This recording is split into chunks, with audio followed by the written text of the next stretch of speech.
So, because of this style of farming that you adopted and thought was, best for the land and the wine and etc., you were instrumental in finding biodynamic. Well, I joined the group because which was very small in the mid 90s. Biodivin was created by 5-6 growers in France, and which I also respected a lot. So at the beginning, it was just like a small club of friends and wine growers, mostly meeting to exchange solutions and problems, learning from each other. Because you don't learn from biodynamic cultivation at school or at university or anything like that. You practice, you learn, you talk to people who've done it before. Mm-hmm. It's all a kind of word to transmission of information.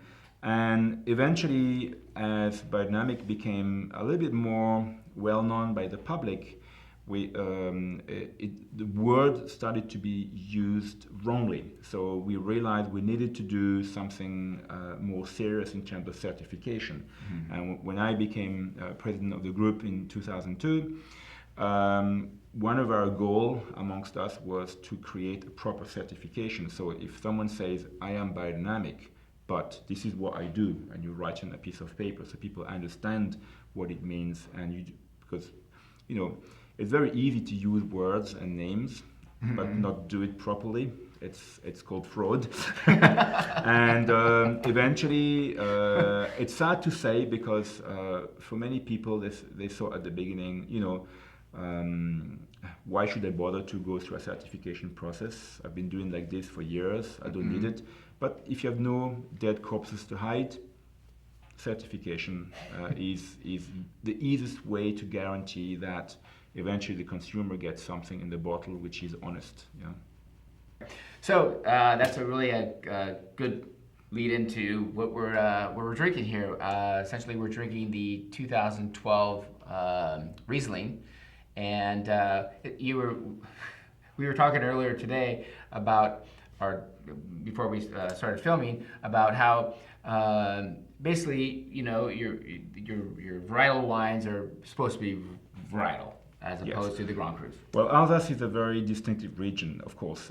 Every grape variety is very aromatic, where you can describe it as floral or spicy according to the grapes. Maybe Riesling a little bit more mineral, but every grape we use in Alsace have a pretty strong, powerful aromatic expression.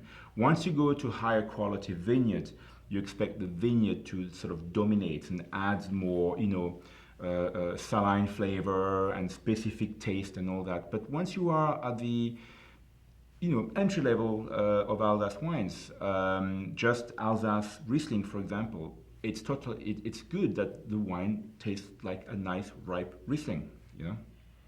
The Alsace character will always be there through its aromatics, which is quite explosive and floral. Yeah. And this is a very ripe Riesling. The fruit is coming out, yet you still get that Riesling characteristic. It's 2012, which we're lucky because it's a vintage where the grapes ripen slowly. It keeps lots of freshness and acidity, and lots of time to get proper physiological ripeness, so it tastes ripe. But in 12, the wines are very elegant, so the alcohol levels are pretty low. It's a very easy wine to drink, and you probably will go through the bottle without noticing it. It's one of those things like that bottle's going to go very quickly, and that would if we were just sitting here and had more time. But not only are these wines, the main wines in your stable that that are kind of the workhorses and et cetera, but you also make some outstanding Grand Crus, and there's something on the label here.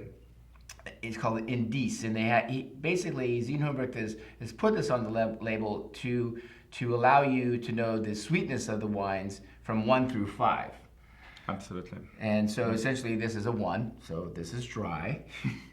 And as we go up to more sweeter wines. But we were talking earlier how some of the Grand Crus have a higher level of Indice, but you don't really feel that sweetness on the palate. The variation of style in Alsace is understandable because we have such a diverse geology and also a huge climatic variation that explains sweetness, dryness, variation from one vintage to the other. Once you go to higher quality vineyard like Grand Cru or single vineyard, it's also normal. We look for a bit more ripeness, and some vintages, if we have noble rot or over ripeness character, the wine can finish with a bit of sweetness. And it's not a problem to find dry or medium or very sweet within the same label from vintage to vintage. The problem is for the people to know, and that's why we did this indice, which is pretty easy to understand. 1 is dry, 5 is very sweet. Yeah. Easy for me. I can go on talking forever. This is we actually, before we started filming, we were talking about all sorts of different things, and I had notes here, and I didn't use a lot of them, but that doesn't matter. Anyways, Olivier, thank you very much for coming and talking with us and sharing your wines and your passion. We are big fans. Thank you. It was a pleasure. Thank you. Cheers.